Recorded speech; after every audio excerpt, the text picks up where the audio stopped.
بالله من الشيطان الرجيم بسم الله الرحمن الرحيم لا حول ولا قوة إلا بالله العلی العظیم۔ امام حسین علیہ السلام فور عالمی چینل کربلا مقدسہ کے آن لائن ٹرانسمیشن پروگرام معرفت منتظر اجل اللہ تعالی فرجہ الشریف میں آپ کی خدمت میں حاضر ہیں، اور ہمارے بقیہ جتنے بھی ٹرانسمیشنز ہیں ان کو آپ ملاحظہ فرما سکتے ہیں جادو ٹی وی، روکو T V, Amazon fire T V اور ریپل ٹی وی کے ذریعے سے۔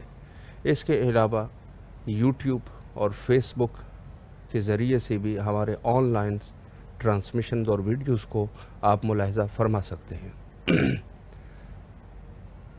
حضرت امام جواد علیہ السلام نے فرمایا القائم الذی یطہر اللہ بہ الارض من اہل کفر والجحود۔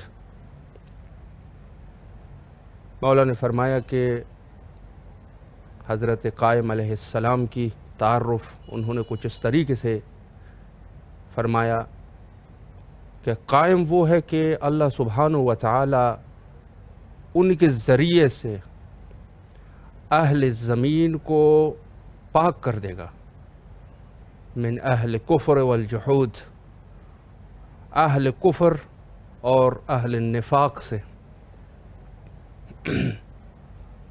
یعنی وہ لوگ جو کفر کرنے والے لوگ ہیں اور وہ لوگ جو فسادی لوگ ہیں، جو فساد کرتے ہیں، مفسد ارض ہے، مفسد فی الارض ہے، یعنی وہ حضرات جو کہ زمین میں فساد کرنے والے لوگ ہیں، اور وہ لوگ جو اہل کفر ہے۔ عجیب سی تعبیر استعمال فرمائی ہے، البتہ ہر جگہ پر اور معصومین سے مختلف احادیث اس ذیل میں ضرور وارد ہوئی ہے کہ فرمایا کہ ہمارے مہدی اجل اللہ تعالی فرجہ الشریف جب تشریف لائیں گے تو زمین کو عدل اور انصاف سے پر کر دیں گے۔ اس حدیث کا، اس قسم کے احادیث کا سلسلہ کوئی ایک یا دو احادیث نہیں ہے بلکہ سینکڑوں احادیث موجود ہے، فریقین کی کتابوں میں موجود ہے۔ یعنی فریقین کی کتابوں میں حضرت رسالت مآب صلی اللہ علیہ وآلہ سے شاید 100 سے زیادہ احادیث اس باب میں موجود ہو کہ حضرت امام مہدی علیہ السلام تشریف لائیں گے اور زمین کو عدل و انصاف سے پر کر دیں گے۔ آج کے ہمارے معزز مہمان حجت الاسلام والمسلمین عالی جناب مولانا محمد سلیم مہدوی صاحب ہمارے ساتھ موجود ہے۔ انشاءاللہ العزیز بحث کو ان کے ساتھ آگے بڑھاتے ہیں اور ان کے علم اور معلومات سے استفادہ کرتے ہیں۔ السلام علیکم ورحمۃ اللہ وبرکاتہ۔ وعلیکم السلام ورحمۃ اللہ وبرکاتہ۔ قبلہ خیریت سے ہے انشاءاللہ؟ الحمدللہ والشکر خدا کا۔ سب سے پہلے تو امام حسین علیہ السلام ٹی وی کے تمام اراکین کی طرف سے اور امام حسین علیہ السلام میڈیا گروپ کی طرف سے آپ کی نہایت ہی ممنون اور مشکور ہے کہ مصروفیات کے باوجود آپ تشریف لائے اور ہمیں خدمت کا یہ موقع فراہم فرمایا۔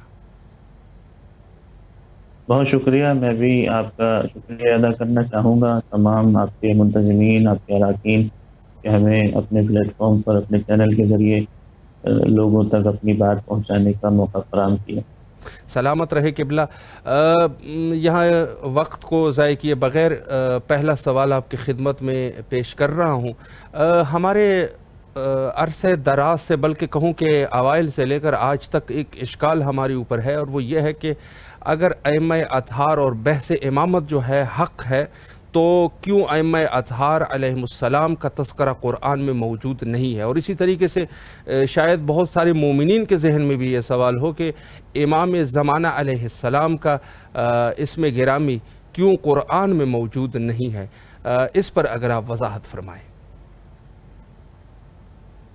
اعوذ باللہ من الشیطان الرجیم، بسم اللہ الرحمن الرحیم، الحمدللہ رب العالمین، وصلی اللہ علی محمد واہل بیتہ الطاہرین، ولعنۃ اللہ علی اعدائہم اجمعین من یومنا ھذا الی قیام یوم الدین۔ آپ نے بالکل بجا فرمایا، یہ ایک ایسا سوال ہے کہ جو عام طور پر مومنین کرام کے ذہنوں میں ہوتا ہے، اور یہ فقط امام زمانہ علیہ الصلوۃ والسلام کے حوالے سے نہیں بلکہ بالخصوص امام علی علیہ الصلوۃ والسلام کے حوالے سے بھی ہوتا ہے، اور بالعموم تمام ائمہ کرام علیہ السلام کے حوالے سے بھی یہ بات ذہن میں آتی ہے کہ رسول کے بعد اگر امیر المؤمنین علی ابن ابی طالب علیہ الصلوۃ والسلام رسول کے خلیفہ برحق ہیں اور خلیفہ بلا فصل ہیں، تو پھر آخر پروردگار نے اپنی کتاب قرآن مجید میں اس کو بالکل وضاحت اور صراحت کے ساتھ کیوں ان کا نام لے کر ذکر نہیں کر دیا کہ پھر کسی کو کوئی اختلاف ہی نہ رہے، کوئی اس بحث میں ہی نہ پڑے کہ رسول کے بعد خلیفہ کون تھا، بے کس شک کو حکومت کرنے کا اور پیغمبر کی خلافت پر جانشینی کا حق تھا۔ پیغمبر کئی مرتبہ اپنی احادیث میں اس کی طرف اشارہ کر کے گئے کہ میرے بعد میرے جو خلفاء ہوں گے، جو میرے جانشین ہوں گے، ان کی تعداد بنی اسرائیل کے نقباء اور خلفاء کی طرح 12 ہوگی، بے شک اور بعض حدیث اور روایات میں ان کا نام لے کر ان کی کنیت کے ساتھ، ان کے القابات کے ساتھ، ان کے والد محترم کے نام کے ساتھ بھی وضاحت فرمائی۔ لیکن ظاہر سی بات ہے کہ ایک مسلمان کے نزدیک کتاب الہی، کتاب خدا قرآن مجید کا جو مقام اور مرتبہ ہے، جی اس کے بعد پھر سنت رسول اور حدیث نبوی کی باری آتی ہے۔ بے شک تو اگر اس چیز کو قرآن میں واضح کر دیا جاتا تو یہ اختلاف ہمیشہ کے لیے قیامت تک ختم ہو جاتا۔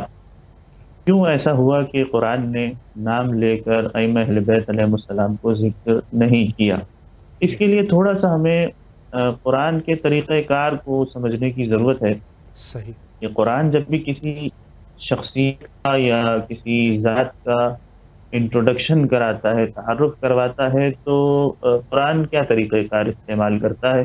جی ہم اگر مجموعی طور پر پورے قرآن پر نظر دوڑائیں تو جہاں پروردگار کی مصلحت تھی اور نام لیے بغیر کام ممکن نہیں تھا، فائدہ مکمل طور پر نہیں ہو سکتا تھا، جی اور کوئی خطرہ بھی نہیں تھا، وہاں صحیح پر پروردگار متعال نے اس شخصیت اور ذات کا تعارف اس کا نام لے کر ہی کرایا ہے۔ جی جیسے بہت سارے انبیاء کرام علیہ السلام کا نام لے کر قرآن مجید میں تذکرہ ہوا۔ بے شک حضرت آدم کا نام ذکر کیا گیا ہے، حضرت موسیٰ کا نام ہے، حضرت عیسیٰ علیہ الصلوۃ والسلام، حضرت ابراہیم علیہ الصلوۃ والسلام، خود پیغمبر اکرم ختمی مرتبہ صلی اللہ علیہ وآلہ وسلم کا نام لے کر بھی بے شک کچھ مقامات پر ذکر کیا گیا۔ خود ایک پورا سورہ جی محمد صلی اللہ علیہ وآلہ وسلم قرآن میں موجود ہے، جی اور سورہ آل عمران کی آیت بھی ہے، وما محمد الا رسول، صلی کہ اللہ پیغمبر علیہ محمد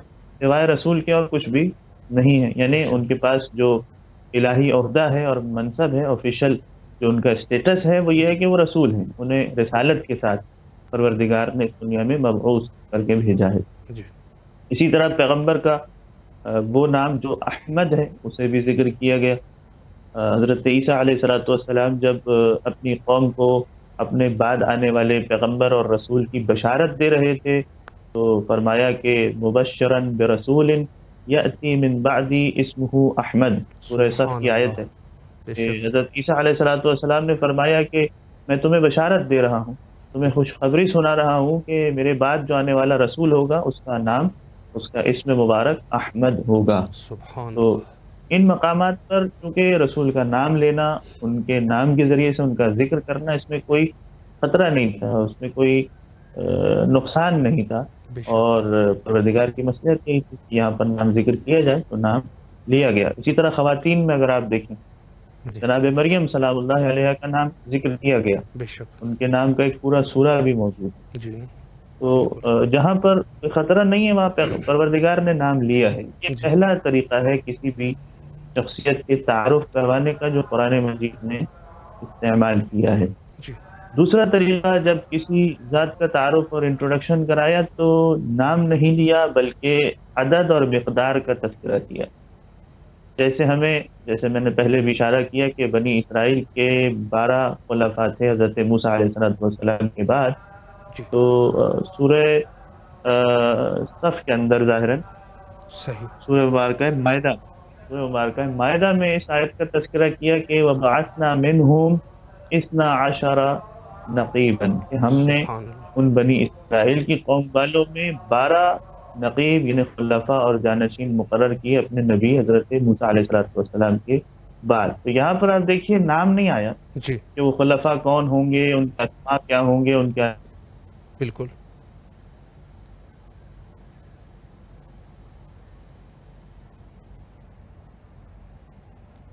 جی غالباً انٹرنیٹ کا کچھ مسئلہ ہے، انشاءاللہ العزیز دوبارہ مولانا سے رابطہ کرنے کی کوشش کرتے ہیں اور دوبارہ ان کی گفتگو یہاں سے جہاں سے کٹ گئی ہے یہاں سے شروع کرتے ہیں۔ البتہ آپ کی خدمت میں عرض کروں کہ انٹرنیٹ کا جو مسئلہ ہے وہ پوری دنیا میں ہی ہے، اور ظاہر ہے کہ ٹیکنالوجی ہے اور ٹیکنالوجی میں مشکلات بھی آتے ہیں، تو بہت سارے وسائل ہونے چاہیے انٹرنیٹ کے لیے، تو انشاءاللہ العزیز کوشش کرتے ہیں کہ ان سے رابطہ قائم کیا جائے اور گفتگو کو آگے بڑھایا جا سکے۔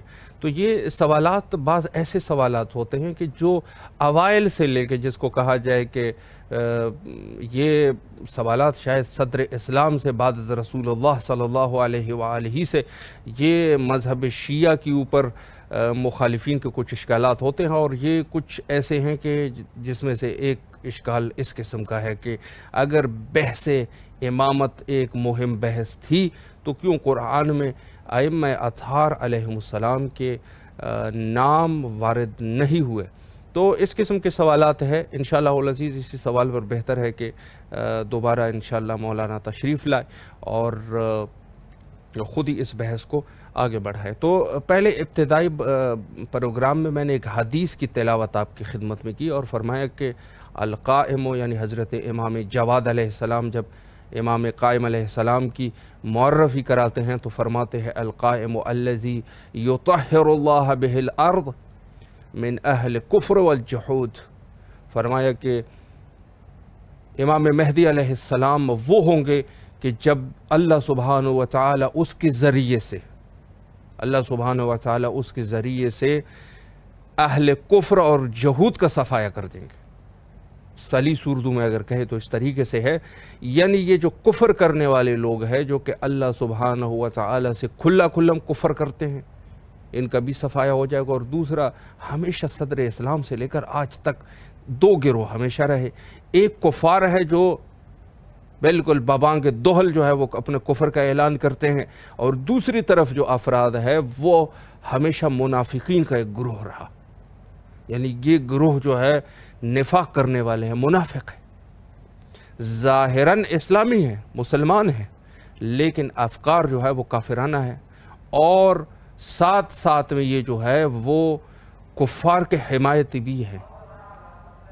یہی کچھ وجوہات تھے کہ جب ایک نمونے کے طور پہ ایک مثال آپ کی خدمت میں عرض کروں کہ جب خندق کے موقع پر عمر بن عبدود جب وہاں آئے تو وہاں صحابیوں میں سے کچھ لوگ تھے، جب اس نے چیلنج کر دیا مسلمانوں کو کہ تم میں سے کوئی ہے جو آ کے مجھ سے لڑے، میں ان کو جنت میں پہنچا دوں، اس قسم کا گستاخ آدمی۔ صحابہ کی یہ کہ آخرکار جب دشمن ہے، دشمن کی تعریف کرنا حرام ہے، اس سے کئی وجوہات ہوتے ہیں۔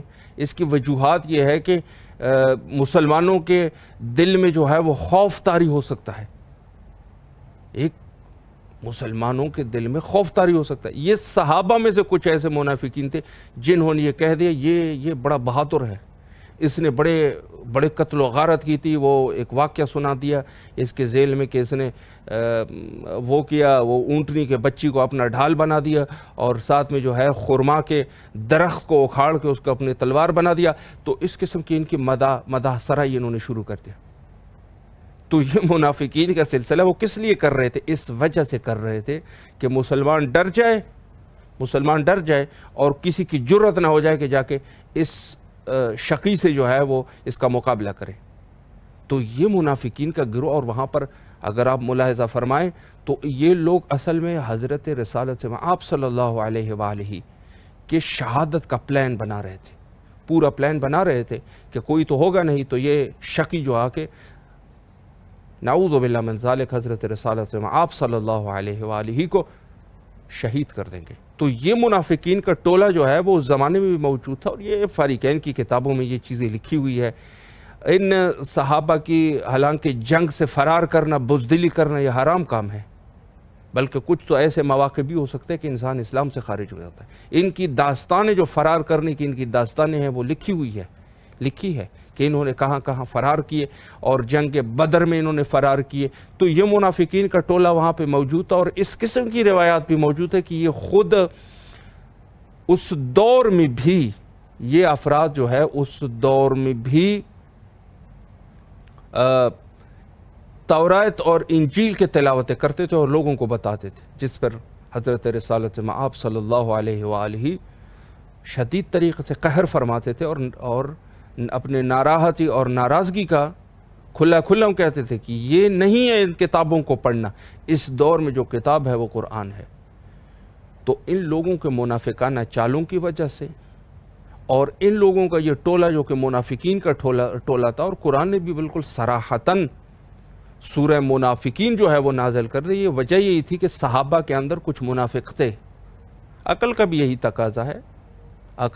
تقاضا ہے کہ منافق ہوتے ہیں، ہر گروہ میں ہوتے ہیں، تو منافقین کا یہ ٹولہ رہا ہمارے پاس بس دو قسم کے لوگوں سے، ہمیشہ اسلام اور حق ہمیشہ دو قسم کے لوگوں کے ساتھ روبرو رہا اور ان کے ساتھ مقابلے میں رہا۔ ایک طرف وہ افراد تھے جو کافر تھے، کھلا کفر کرتے تھے، اور ایک طرف جو ہے یہ منافقین کا ٹولہ جو کہ ان کفار سے زیادہ خطرناک یہ لوگ تھے۔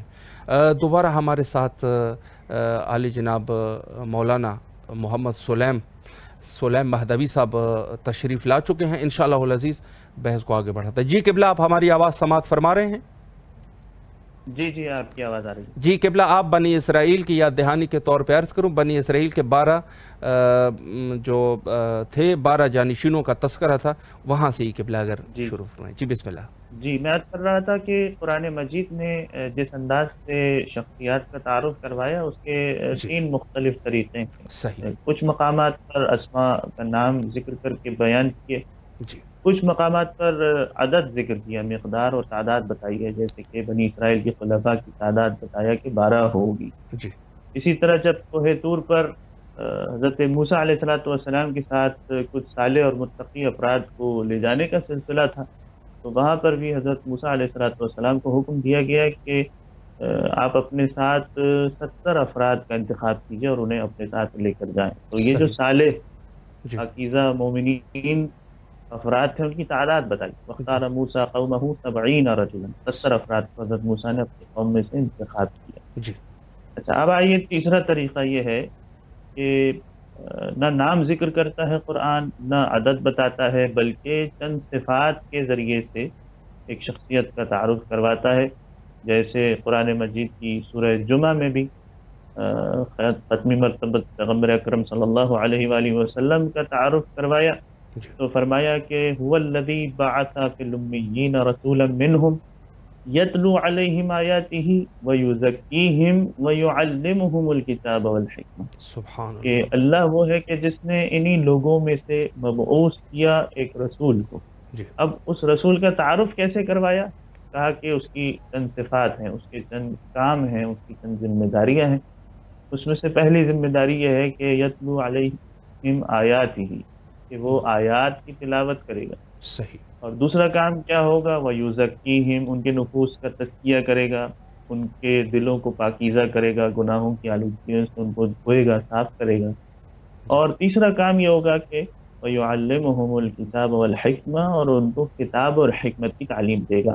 بے شک۔ اب رسول کا نام نہیں بتایا کہ ان امیین میں سے جو رسول ہوگا اس کا نام کیا ہوگا، اس کو کس نام سے پکارا جائے گا۔ یہ صفات اگر تم دیکھو کہ کسی میں پوری ہو رہی ہیں تو سمجھ جاؤ کہ یہ اللہ کا رسول ہے کہ جسے اللہ نے مبعوث فرمایا ہے۔ بے شک۔ اسی انداز سے ہم دیکھتے ہیں کہ امامت کا اور ولایت کا جب تعارف کروایا، انٹروڈکشن کروایا، تو وہاں پر بھی صفات کے ذریعے سے ان کی چند کیریکٹرسٹکس یا پراپرٹیز جس کو آپ کہیے کہ اس کے ذریعے سے تعارف کروایا، اس لیے کہ یہ ایک حساس مسئلہ تھا، ایک ایسا سینسٹیو ایشو ہے کہ جس میں پروردگار بھی جانتا ہے کہ بعد میں اختلاف ہونے والا ہے، اور کہیں ایسا نہ ہو کہ نام ذکر کرنے کی وجہ سے قرآن مجید کے اندر کتاب الہی میں تحریف ہو جائے، یہ خطرہ تھا۔ کہ لوگ اس نام کو ہی قرآن کی آیات سے محو کر دیں گے، مٹا دیں گے، تو نعوذ باللہ من ذالک اس کتاب خدا کا بھی وہی حشر ہو کہ جو اس سے ما سبق انبیاء کی کتابوں کا ہوا، کہ صحیح. قوم والوں نے، امت والوں نے اپنی مرضی سے، اپنی خواہش سے جن آیات کو انہوں نے سمجھا کہ یہ ہمارے نقصان میں جا رہی ہیں، اس کو ہٹا دیا. کچھ چیزیں جو ان کے فائدے کی تھیں وہ اپنی طرف سے قرآن کی کتاب کی آیات میں داخل کرتے چلے گئے. تو جی یہ خطرہ تھا قرآن کے اندر کہ تحریف ہو سکتی ہے نام کو ہٹانے کے لیے. دوسری بات یہ کہ جو اہم بات ہے، جی یعنی ہمارے مومنین کو، ہمارے صحیح. سننے والے سامعین کو یہ بات اچھی طرح ذہن نشین کرنی چاہیے کہ نام لے لینا مسئلے کا حل نہیں تھا. جی اگر نام ذکر بھی ہو، مثال کے طور پر کسی آیت کے اندر صراحت سے یہ بات آ جائے کہ رسول کے بعد جو ان کے خلیفہ ہوں گے، ان کے جو جانشین ہوں گے، وہ امیر المؤمنین علی علیہ السلام ہوں گے. بے شک. جی اب علی دنیا کے اندر ایک انسان کا نام تو نہیں. اب بالکل. جو شخص بھی یہ دعویٰ کرنا چاہے کہ میں رسول کے بعد خلیفہ ہوں، میں رسول کے بعد ان کا جانشین ہوں، جی وہ اپنا نام جعل کر لے گا علی کے نام پر. بے کسی کو شک. کیا پتہ چلے؟ دنیا بھر کو دھوکہ دینے کے لیے اس قسم کے کارنامے تو ہم دیکھتے ہیں کہ تاریخ میں بھرے پڑے ہوئے ہیں. بالکل. تو نام سے یہ مسئلہ پھر بھی حل نہیں ہوتا. قرآن نے ایسی صفات بتائیں. جی سورہ مائدہ کے اندر جب ولایت کا تذکرہ کیا گیا، جی انما ولیکم اللہ ورسولہ والذین آمنوا الذین یقیمون الصلاۃ ویؤتون الزکاۃ وہم راکعون، کہ سبحان اے اللہ. لوگوں جان لو کہ تمہارا ولی اللہ ہے، جی تمہارا ولی رسول ہے، اور وہ صاحبان ایمان ہیں. اب دیکھیں یہاں پر بھی نام نہیں آیا، جی کہا چند صاحبان ایمان ہیں، لیکن ان میں یہ خصوصیات پوری ہونی چاہیے جی کہ وہ کیا کرتے ہوں، کہ وہ نماز کو قائم کرتے ہوں اور حالت رکوع میں زکوٰۃ دیتے ہوں. بے شک. اب یہ خصوصیات، یہ صفات جس میں تم دیکھو کہ پوری ہو رہی ہیں، صحیح. اسے تم سمجھ جانا کہ یہ اللہ اور رسول کے بعد تمہارا ولی ہے. اس کے سبحان پاس اللہ. بے ساری شک. نفوس کے اوپر بھی تصرف کا اختیار ہے، پوری کائنات کا تصرف اس کے پاس ہوگا. اور تاریخ نے گواہی دی، جی مفسرین کی گواہیاں موجود ہیں اس بے شک. آیت کی تفسیر کے اندر، کہ سوائے امیر المؤمنین علیہ الصلوۃ والسلام کے کوئی بھی اس آیت کی تفسیر پر اور صفات پر پورا نہیں اتر سکا. بے شک. تو یہ ایک جامع طریقہ تھا، یہ سب سے بہتر انداز تھا. قرآن کو بھی تحریف سے بچا لیا، اور اسی انداز سے واضح طور پر رسول کے خلیفہ اور جانشین کو معین کر کے بتا دیا کہ یہ رسول کے بعد خلیفہ بلا فصل اور برحق ہوں گے. بے اچھا، شک. یہ طریقہ کار قرآن نے اس لیے بھی استعمال کیا، جی آپ دیکھیں آیات کو اس طرح سے چھپا کر بھی استعمال کیا کہ کہیں ایسا نہ ہو کہ جو منافقین ہیں یا دشمنان اہل بیت ہیں، دشمنان خدا ہیں، جو دین کے دشمن ہیں، جو مثلا تحریف کر سکتے ہیں. یعنی سوال یہاں بھی آ سکتا ہے کہ اگر واضح ہو گیا کہ بھئی ان صفات کا اطلاق صرف امیر المؤمنین علیہ السلام پر ہوتا ہے، تو پھر وہ اس آیت کی بھی تحریف کر دیتے، اسے بھی قرآن سے نکال دیتے. صحیح. لیکن اس کا طریقہ بھی قرآن نے رکھا کہ اس آیت کو اس طرح دوسری آیات کے اندر چھپا کر رکھا کہ واضح نہ ہو سکے کہ یہ آیت کیا بیان کرنا. یعنی جس کو حق چاہیے، جب وہ حق کی تلاش میں نکلے گا تو اسے یہ آیت مل جائے گی، اور وہ صحیح راستے کے ذریعے سے ولایت اور امامت تک پہنچ بھی جائے گا. بالکل. اور جو دشمنان خدا ہیں، جو اہل بیت کے دشمن ہیں، اگر وہ چاہیں کہ قرآن سے آیت کو مٹائیں تو وہ مٹا نہیں سکیں گے. کیوں؟ اس لیے کہ اگر آپ دیکھیے آیہ اکمال دین جو سورہ مائدہ کی آیت نمبر 3 ہے، اس کو کس طرح سے چھپائے. اس کا آغاز ہو رہا ہے کچھ فقہی اور فروعی مسائل سے، اس میں کہا گیا حرمت علیکم المیتۃ والدم ولحم الخنزیر وما اہل لغیر اللہ بہ، جی کہ تمہارے لیے اللہ نے حرام کر دیا خون کو، اس میتہ اور مردار جانور کو کہ جو خود سے مر جاتا ہے، جی یا ایسے جانوروں کہ جسے اللہ کے علاوہ کسی اور کے نام پر ذبح کیا گیا. اب یہاں جب آیت کا آغاز ہو رہا ہے جی تو کوئی سوچ سکتا ہے کہ اس آیت میں کہیں اکمال دین کا تذکرہ ہوگا، جی یہاں نہیں. پر دین کی نعمت عام بالکل. کرنے کا ذکر کیا جائے. بالکل. وہ تو کہے گا کہ یہ تو فقہی احکام بیان ہو رہے ہیں، جی کون سی نجاست ہیں، کون سے جانور ہیں، کس کا گوشت حلال ہے، کس کا گوشت حرام ہے. اس آیت کا کیا تعلق ہے دین سے؟ اس آیت کا کیا تعلق ہے امامت وغیرہ؟ اس کے بالکل. اندر ہی آگے چل کر کے اکمال دین کی آیت آ گئی، الیوم اکملت لکم دینکم واتممت علیکم سبحان نعمتی اللہ. ورضیت لکم. سبحان یہ ایک اللہ. مثال ہے. اسی طرح دوسری مثال آیت اطہیر کو آپ دیکھیے سورہ مبارکہ احزاب کے اندر جی ازواج رسول کا تذکرہ ہو رہا ہے متواتر پے در پے، جی ان کے لیے احکام بیان ہو رہے ہیں. صحیح. وقرن فی بیوتکن ولا تبرجن تبرج الجاہلیۃ الاولی، یہ ساری آیات جو ہیں وہ ازواج رسول کے لیے نازل ہو رہی ہیں. اسی کے درمیان جو ہے وہ اہل بیت کے لیے خاص طور پر عصمت اور طہارت اور پاکیزگی کی گواہی دینے کے لیے آیت نازل ہو گئی، انما یرید اللہ لیذھب عنکم الرجس اہل البیت ویطہرکم تطہیرا۔ اب جس کو حق چاہیے وہ سمجھ جائے گا کہ اس سے پہلے کی جتنی آیتیں اور اس کے بعد کی جتنی آیتیں ان سب میں مؤنث جمع کی ضمیر کنہ کنہ کنہ استعمال ہو، یعنی واضح ہے کہ یہ خطاب ہو رہا ہے ازواج رسول سے۔ لیکن جب طہارت اور پاکیزگی کی گواہی دینے کی بات آئی تو وہاں پر کنہ کی ضمیر نہیں ہے، جمع مؤنث کی ضمیر نہیں، کم ہے، اس میں مذکر افراد بھی شامل ہیں، کیونکہ آپ فنجتن میں دیکھیں 4 مرد ہیں 1 عورت ہے، تو مردوں کو غلبہ ہے اس لیے یطہرکم۔ یہ واضح ہو گیا کہ یہ آیت ازواج رسول کے لیے نہیں ہے، بلکہ اس میں کچھ اور افراد مراد ہیں جو فنجتن پاک اور اہل بیت علیہ السلام۔ بے شک بے شک۔ جی قبلہ اگلا سوال آپ کی خدمت میں عرض کروں کہ امام مہدی علیہ السلام کے قیام اور خروج کے بارے میں، تو سوال قبلہ یہ ہے کہ امام مہدی علیہ السلام کے قیام اور خروج کے بارے میں قرآن کی کون سی آیات وارد ہوئی ہے، اس پر بھی اگر آپ وضاحت فرمائیں۔ قرآن مجید نے بہت سارے مقامات پر امام زمانہ علیہ السلام کا تذکرہ کیا ہے، کچھ مقامات پر صراحت سے ہے، کچھ مقامات پر اشارتاً اور کنایتاً تذکرہ ہے۔ مفسرین نے اس کی تعویل پیش کی ہے، روایات کے ذریعے سے ائمہ اہل بیت علیہ السلام نے خود ہمیں بتایا کہ فلاں آیت جو ہے وہ ہماری ذریت میں سے آنے والے امام مہدی عجل اللہ تعالی فرجہ شریف کی حکومت اور قیام اور خروج کے اوپر دلالت کرتی ہے۔ اس میں سب سے اہم ترین آیت جو ہے وہ سورہ مبارکہ توبہ کی آیت ہے، آیت نمبر 33 جی۔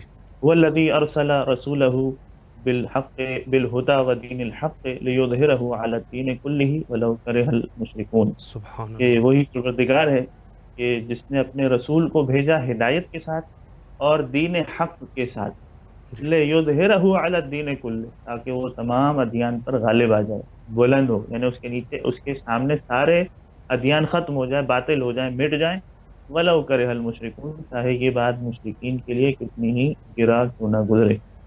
اب اس آیت میں کہا جاتا ہے کہ یہ جو غلبہ دین اسلام کی بات ہے یہ سرکار ختمی مرتبہ صلی اللہ علیہ وآلہ وسلم کا زمانہ ہے، کہ جب انہوں نے مکے سے مدینہ ہجرت فرمائی اور مدینہ میں آنے کے بعد ایک اسلامی حکومت قائم کی تو دین اسلام کا غلبہ ہو گیا باقی ادیان کے اوپر۔ کافروں اور مشرکین کو اتنی طاقت نہیں تھی جتنی مسلمانوں کے پاس تھی۔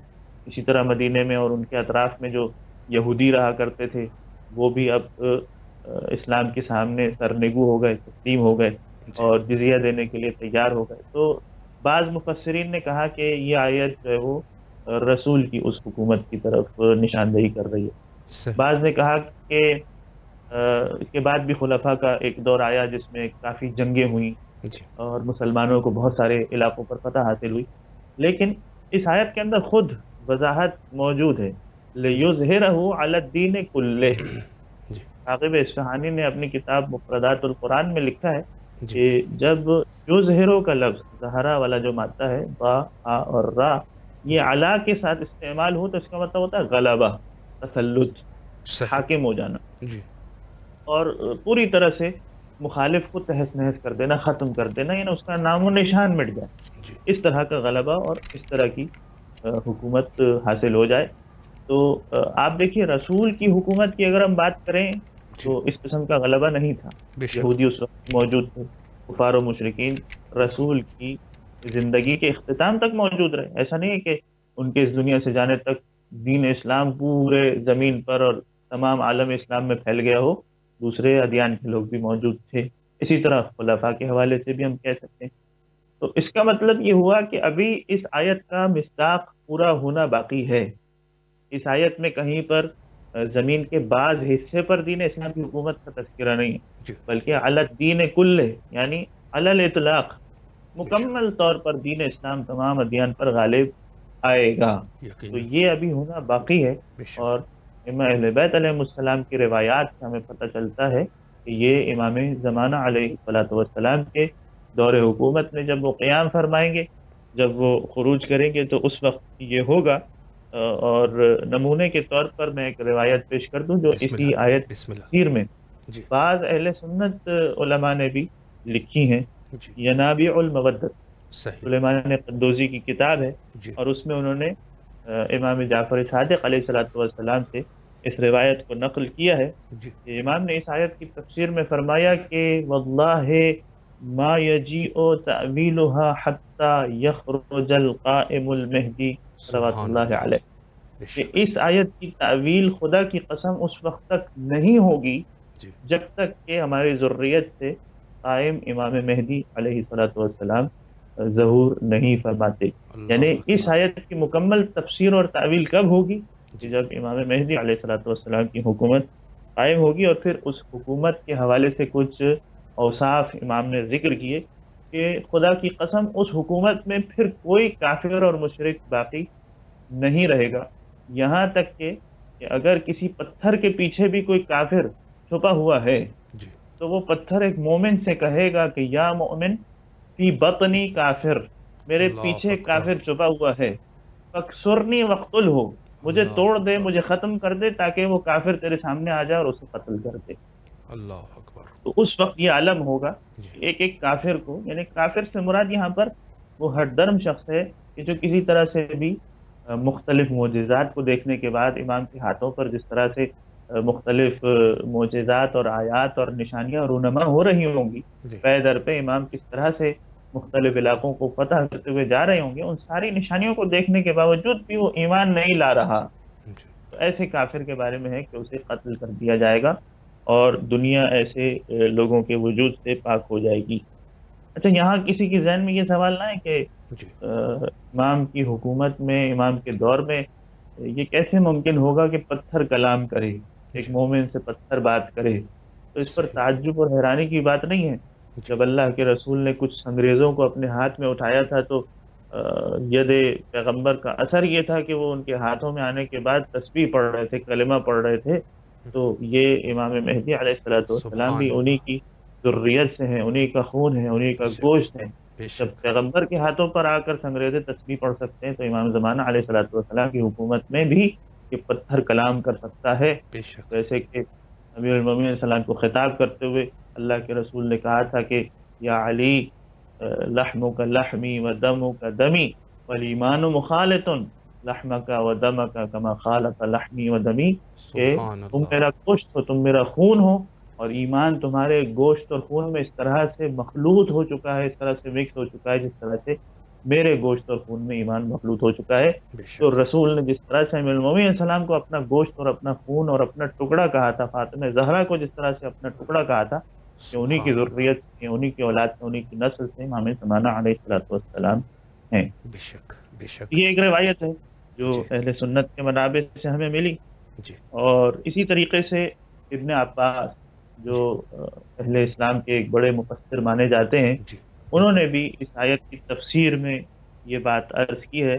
جی طویل الآیات کتاب میں یہ روایت موجود ہے. صحیح. ابن عباس نے فرمایا جب تک اس زمین پر کوئی ایک عیسائی اور یہودی بھی موجود ہے جی اس وقت تک اس آیت کی مکمل تفسیر نہیں ہو سکتی. صحیح. جب سارے مشرکین اور کفار کے نجس وجود سے یہ زمین پاک ہو جائے گی جی اور وہ زمانہ ہوگا امام زمانہ علیہ الصلوۃ والسلام کی حکومت کا، جب وہ قیام فرمائیں گے اس وقت یہ وقوع پذیر ہوگا. اور اس وقت تمام لوگ دین اسلام میں داخل ہو جائیں گے. صحیح.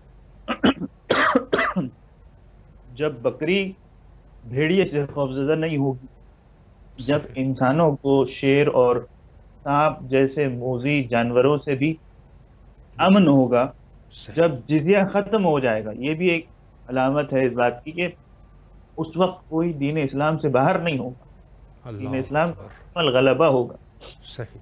کوئی دین باقی نہیں رہے گا، جزیہ ختم ہو جائے گا، صلیب توڑ دی جائے گی.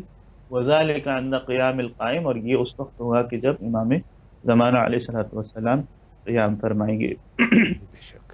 بے شک. تو یہ ایک آیت ہے جی سورہ مبارکہ توبہ کی. صحیح. اگر گنجائش ہے وقت میں تو دوسری آیت پیش کروں آپ سے بسم اللہ. بسم اللہ. بسم اللہ. سورہ مبارکہ نور کی بھی آیت ہے، آیت نمبر 55 جی وعد اللہ الذین آمنوا منکم وعملوا الصالحات لیستخلفنہم فی الارض کما استخلف الذین من قبلکم وَلَيُمَكِّنَنَّ لَهُمْ دِينَهُمُ الَّذِي ارْتَضَىٰ لَهُمْ وَلَيُبَدِّلَنَّهُم مِّن بَعْدِ خَوْفِهِمْ أَمْنًا يَعْبُدُونَنِي لَا يُشْرِكُونَ بِي شَيْئًا۔ سبحان اس اللہ۔ میں پروردگار متعال نے صالح اور بعمل مومنین سے اس زمین پر خلافت اور حکومت کا وعدہ کیا ہے۔ بے شک، 4 چیزیں ہیں جس کی پروردگار نے اس آیت میں ضمانت لی ہے کہ اللہ وعدہ کرتا ہے ان مومنین اور پاکیزہ افراد سے کہ جو عمل صالح انجام دیتے ہیں۔ کیا وعدہ کرتا ہے؟ پہلا وعدہ یہ لَيَسْتَخْلِفَنَّهُمْ فِي الْأَرْضِ کہ انہیں اس زمین پر ضرور بالضرور، 2 تاکیدیں عربی جی گرامر اور قواعد کے اعتبار سے جی اس فقرے میں استعمال ہوئی۔ یقیناً ضرور بالضرور پروردگار زمین میں انہیں اپنا خلیفہ بنائے گا، جیسے کہ اس سے پہلے بھی پروردگار نے زمین میں پاکیزہ اور صالح افراد کو خلیفہ بنایا۔ یہ پہلی چیز ہے، اس کا وعدہ پروردگار نے لیا۔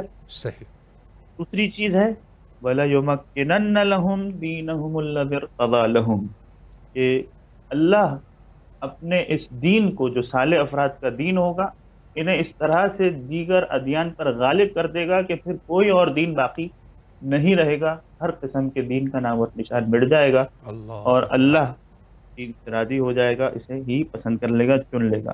جی تیسری چیز جس کا وعدہ کیا ہے وَلَيُبَدِّلَنَّهُم مِّن بَعْدِ خَوْفِهِمْ أَمْنًا کہ جو خوف اور پریشانی اور ٹینشن کا ماحول ہے وہ سب کا سب امن اور سکون اور راحت میں بدل جائے گا، پھر کسی قسم کی کوئی ٹینشن، کوئی پریشانی اور مصیبت نہیں ہوگی۔ بے شک، اور آخری وعدہ پروردگار نے کیا یعبدوننی لا یشرکون بی شیئا کہ اس وقت سب کے سب میری عبادت کرتے ہوں گے، کوئی بھی اس سبحان زمانے میں اللہ، مشرک اور کافر باقی نہیں رہے گا۔ بے یہ شک، 4 وعدے ہیں جو پروردگار نے اس آیت میں صالح اور پاکیزہ مومنین سے کیے ہیں۔ اب اس میں مفسرین کے درمیان جی کلام ہے کہ پہلے کی قوم میں اور پہلے زمانے کے اندر جو خلافت دی وہ کون سی تھی؟ تو بعض مفسرین نے اس سے حضرت آدم علیہ السلام کا زمانہ لیا کہ اس وقت تو تھے ہی مختصر افراد اس دنیا کے اندر، تو صرف اور صرف حضرت آدم اور ان کی اولاد ہی موجود تھی۔ صحیح، پھر بعد نے کہا کہ حضرت داؤد اور حضرت سلیمان کا زمانہ ہے کہ جنہیں پروردگار نے پوری دنیا پر، پوری زمین پر حکومت دی۔ بے شک، تو یہ وہ موقع ہے کہ جو اس سے پہلے پروردگار نے زمین میں خلافت اور حکومت عطا فرمائی۔ جی اور علامہ طباطبائی نے من قبل کی جو تفسیر ہے کہ اس سے پہلے زمانے میں جو خلیفہ بنایا پروردگار نے، اس سے مراد کیا ہے؟ تو فرماتے ہیں کہ نہیں، اس میں کوئی نبی خاص نہیں ہے، کوئی بھی مومن اور متقی صالح فرد جو عمل صالح انجام دیتا ہو وہ صحیح، اس آیت تفسیر میں مراد ہو سکتا ہے۔ جی اچھا، اب اس بارے میں بھی اختلاف ہے کہ صحیح، پروردگار بعد میں جن مومنین کو اور پاکیزہ افراد کو زمین کا خلیفہ بنائے گا اس سے مراد کون ہے؟ جی تو اس میں بھی مفسرین کا ایک قول یہ ہے کہ یہ رسول کی حکومت مراد ہے صحیح، کہ رسول کو جس طرح سے مدینہ میں پروردگار نے ایک حکومت عطا کی، زمین کا وارث بنایا، خلیفہ بنایا، جی تو اس آیت میں مراد پیغمبر کی حکومت ہے۔ صحیح، دوسرا قول یہ ہے کہ خلفاء جو رسول کے بعد آئے وہ والی حکومتیں مراد ہیں، لیکن صحیح قول یہ ہے علماء امامیہ جو مفسرین ہیں ان کے درمیان کہ یہ ایک عام آیت ہے، اس میں رسول کی حکومت فقط مراد نہیں، وہ بھی شامل ہے، اور اصل میں یہ اشارہ ہے اس حکومت کی طرف کہ جو امام زمانہ علیہ السلام کی حکومت قائم ہوگی۔ بے شک، بے شک۔ جی قبلہ تقریباً 2 سے 3 منٹ ہے، اس میں سوالات تو ہمارے پاس اور بھی موجود ہے، لیکن انشاءاللہ کسی اور جلسے میں آپ کی خدمت میں رہیں گے اور سر فرصت انشاءاللہ یہ سوالات آپ کی خدمت میں رکھیں گے۔ آخر میں 2 سے 3 منٹ کا ٹائم ہے مومنین کے لیے، اگر امام زمانہ علیہ السلام کے عنوان سے، اہل بیت کے عنوان سے اگر کوئی پیغام ہے تو امام حسین علیہ السلام ٹی وی کے ذریعے سے انشاءاللہ مومنین سماعت فرما رہے ہیں، بسم اللہ کیجیے۔ جی، میں یہ عرض کرنا چاہوں گا کہ آج اگر آپ اپنے معاشرے کو دیکھیں، اپنے ارد گرد ماحول کو دیکھیں تو اتنی مشکلات اور پریشانیوں میں ہر فرد گرفتار ہے، بے شک، خصوصاً ابھی یہ جو وبا کا ماحول ہے، جی ہر شخص میں ہے، ہر تھوڑے عرصے کے بعد آتا ہے کہ دنیا جو ہے وہ ایک دفعہ پھر لاک ڈاؤن کی طرف جا رہی ہے، جی ایک دوسرے سے رابطے منقطع ہو رہے ہیں، بالکل ہر شخص اپنے گھر میں بند ہو کر بیٹھ گیا، تو ممکن ہے کہ یہ حالات بھی امام زمانہ علیہ الصلوۃ والسلام کی جو حکومت ہے، ان کا جو ظہور ہے، اس کی طرف نشاندہی کرتی ہوں۔ جی ایک موقع ہے جو پروردگار کو یہ ہمیں فراہم کر رہا ہے، ایک جھنجھوڑنے والی بات ہے کہ جی آمادہ ہو جاؤ، تیار ہو جاؤ، اس سے پہلے کہ بہت دیر ہو جائے جی اور وقت تمہارے ہاتھ سے نکل جائے۔ یہ مہلت ہے، یہ فرصت ہے۔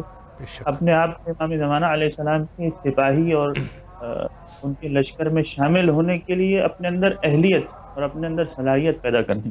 بے شک ان صفات کو انسان اپنے اندر پیدا کرے کہ جب امام آئیں اور ہم ان کے نزدیک پہنچے، ان کے قریب پہنچے، تو ان کے لشکر میں، ان کے اصحاب میں، ان کے جانثاروں میں شمار ہو سکیں۔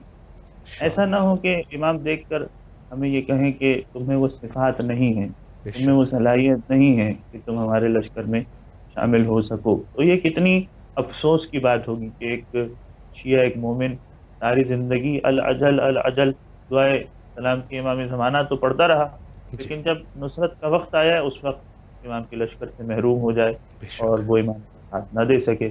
بے تو شک انسان کوشش کرے اپنے اندر وہ صفات پیدا کرے کہ امام واقعتاً ہمیں اپنے ناصروں میں اور مددگاروں میں شمار کر سکے۔ انشاءاللہ انشاءاللہ۔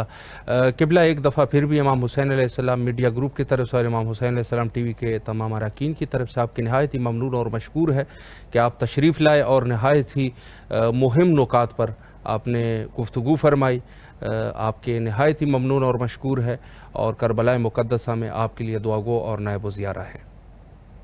بہت شکریہ، جزاکم اللہ خیر۔ انہی کلمات کے ساتھ انشاءاللہ آپ سے التماس سے دعا کرتے ہیں، اور پھر بھی میں کوشش کرتا رہوں گا کہ مومنین کے لیے آپ سے وقت لیتا رہوں تاکہ اس فیض عظیم سے انشاءاللہ فیض یاب ہوتے رہیں۔ فی امان اللہ، فی امان اللہ، خدا حافظ، خدا حافظ، شکریہ۔ جی بہت اچھی گفتگو فرمائی مولانا نے، اور آخری ایک اچھا پیغام بھی دیا۔ پیغام یہ ہے کہ واقعاً جو حالات آج کے دنیا کے ہو چکے ہیں، یہ ایک حقیقت ہے۔ حالات اس قسم کے ہیں کہ ہر شخص جو ہے وہ اکثر ممالک میں تو ایک دوسرے سے حتی بھاگتے ہیں۔ مصافحہ کرنا جو کہ ایک اچھا عمل تھا، حتی مسلمانوں کے درمیان تو ثواب اور اجر تھے ان کے لیے، اور دوسرے کفار بھی یہ کام کیا کرتے تھے، لیکن آج وہ بھی مصافحہ کرنے سے بھی ایک شخص دوسرے سے ڈر رہا ہے۔ تو جیسے مولانا نے فرمایا کہ ہو سکتا ہے، امکان تو ہے کہ یہ امام زمانہ علیہ السلام ظہور کی طرف ایک اشارہ ہو ظہور کی طرف، اور شاید وقت ظہور نزدیک آ چکا ہے۔ اب ہماری کیا ذمہ داری ہے؟ جیسے انہوں نے فرمایا کہ کوشش یہ کرنی چاہیے کہ ہم اپنے اندر لیاقت پیدا کریں، ایسی لیاقت پیدا کریں کہ اگر امام زمانہ علیہ السلام ظہور فرمائیں تو ہمیں اتنی لیاقت ہو کہ ہم جا کے ان کی بیعت کر سکیں، امام کے دست بیعت ہو جائیں، اور اس لشکر الہی کے ساتھ ہم بھی شامل ہو جائے جو کہ خدا کا لشکر ہے۔ تو ان سب چیزوں کی طرف ہمیں توجہات کرنے ہیں، کوشش کرنی ہے، اور امام زمانہ علیہ السلام کے ظہور کے لیے دعا کرنا تو ضروری ہے، لیکن ساتھ ساتھ میں اپنے اندر یہ اہلیت پیدا کرنا، اپنے اندر ایک ایسی تقوی کو پیدا کرنا، بے شک دینے والا اللہ ہے لیکن ارادہ جو ہے وہ انسان کا ہے۔ تو آخر میں وہی دعا کرتے ہیں جو ہمیشہ ہمیں کرنی چاہیے، اور وہ ظہور امام زمانہ علیہ السلام کے لیے ہے۔ اللہم عجل لولیک الفرج۔